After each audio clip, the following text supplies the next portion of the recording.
से मिलके कहना गरबा खेलेंगे, हमारी महाकाली से मिलके कहना गरबा खेलेंगे।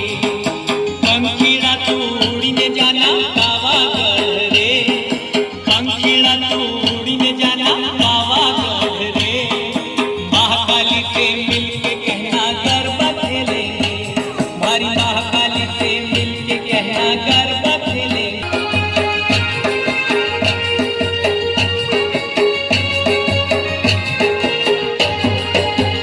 हमारा गाँव का बजाज भाई जल्दी आओ रे, हमारा गाँव का बजाज भाई दिया रे। अच्छी लाओ सुंदर लाओ जल्दी आओ रे।